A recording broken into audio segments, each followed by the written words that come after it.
Part 15 Sujata का खीरदान। सिद्धार्थ अब उर्वेला के सेनानी ग्राम यानी कि निरंजना नदी के पार के बाहर एक न्यायग्रोध वृक्ष जो कि बरगद का पेड़ था उसके नीचे शांत एवं सौम्य मुद्रा में बैठ गए। इस गांव में सुजाता नाम की ग्वाला पुत्री रहती थी जो सेनानी नाम के श्रेष्ठी की पुत्री थी।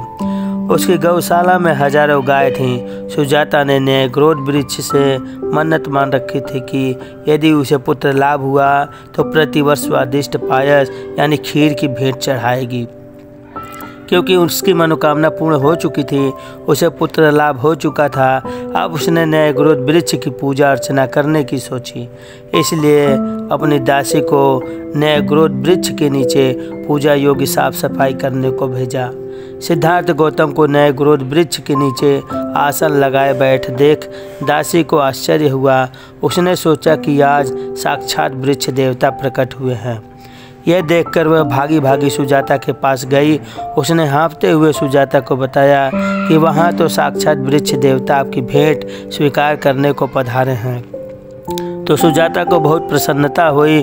उसने बहुत चाव और परिश्रम से खीर बनाई और नीले वस्त्रों में सज संवर कर वृक्ष देवता के पास गई। सुजाता ने अपने दोनों हाथों से बनाई खीर स्वर्ण पात्र में सिद्धार्थ गौतम को अर्पित की। सिद्धार्थ गौतम ने सुजाता की खीर स्वीकार की और सुप्रतिष्ठित नामक नदी के घाट पर स्नान करने के पश्चात खीर का भोजन 49 ग्राम में ग्रहण किया।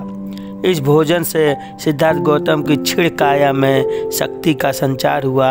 इस प्रकार सिद्धार्थ की 6 वर्षों से चली आ रही कठिन तपश्चर्या का समापन हुआ। जो 5 परिव्राजक साधु सिद्धार्थ गौतम के साथ मिलकर तपस्या में रत थे, वे उनसे रुष्ट हो गए क्योंकि सिद्धार्थ ने तपस्वी तथा स्वपीड़न के जीवन का परित्याग कर दिया था। उन्होंने समझा कि सिद्धार्थ गौतम पथभ्रष्ट हो गया है, इसलिए वे सभी सिद्धार्थ गौतम का साथ छोड़कर वहां से अन्यत्र चले गए।